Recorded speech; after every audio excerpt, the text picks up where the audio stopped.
When people think of abuse, they often equate it to physical violence, but that isn't where abuse starts or ends. Abuse can be physical, mental, or emotional, and everything in between. It is important to understand what constitutes as abuse and what you can do about it if you come to the realization that you are being abused. What follows is a list of 10 red flags you might run into if you are in an abusive relationship. This list is not meant to be the only red flags of abuse, and if you feel that you are being abused, please seek out help. There will be a short list of resources in the description for this video. Number 1.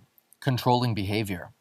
In many abusive relationships, the abuser will want to control every aspect of their victim's life. They might want to know who their victim is talking to, who they are planning to meet up with, or where they are going. This can even flow into them controlling what their victim wears, how their makeup looks, or how they carry themselves. Number 2. Humiliates you. This behavior is often done in front of other people, perhaps his or her friends, and is used as a way to keep their victim down. The abuser's goal is to make them feel weak and small so that the victim doesn't stand up for themselves. Number 3. Guilt trips. This is a method employed by abusers when they want to get their way. They might say something like, "If you loved me, you would or wouldn't do this," or "I thought this meant something to you, but apparently I was wrong." The hope is that the victim will feel bad for letting their abuser down and just give in to whatever it is they want. Number 4. Forces you to take responsibility for their feelings. The abuser will use this tactic as a form of manipulation.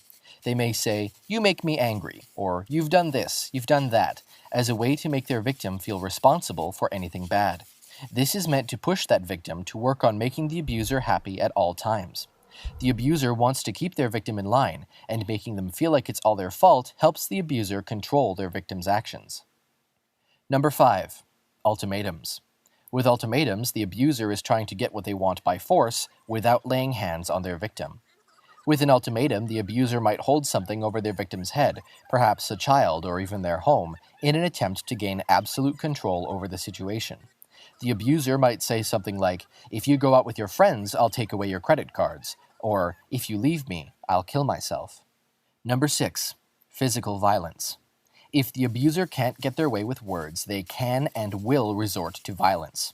This can start off as small things like holding their victim's arms during an argument and lead up to completely beating their victim or even killing them.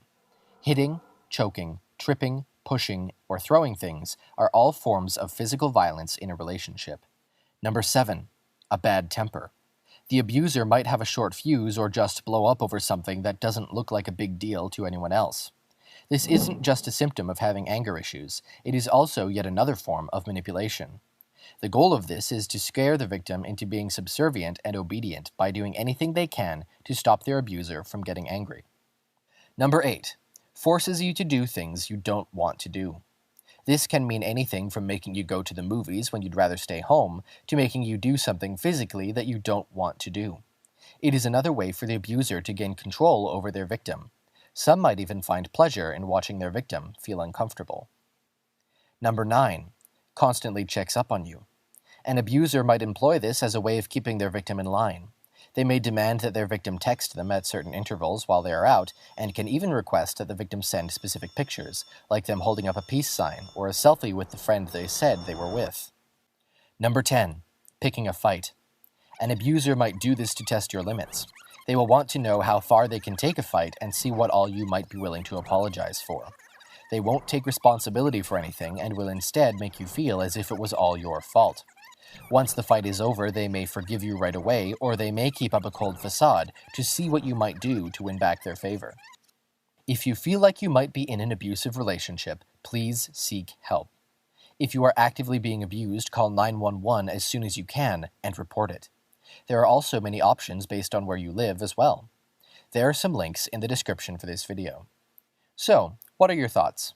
Be sure to comment below if you want to see more content like this, and please subscribe to see more videos from Psych2Go. Thanks for watching. Hey everybody, I just want to give a personal thank you video for you guys for always supporting Psych2Go and making this all possible for us. Our vision is to make psychology as accessible as possible so that it promotes self-awareness and it helps you guys grow. However, we want to make more content for you guys and would love your support in buying one of these bracelets from our partner, Introvert Palace. Check out the bracelet, it's pretty cool, and it even includes Pluto. The link to purchase will all be in the description below, and I hope you guys have an amazing day. Bye!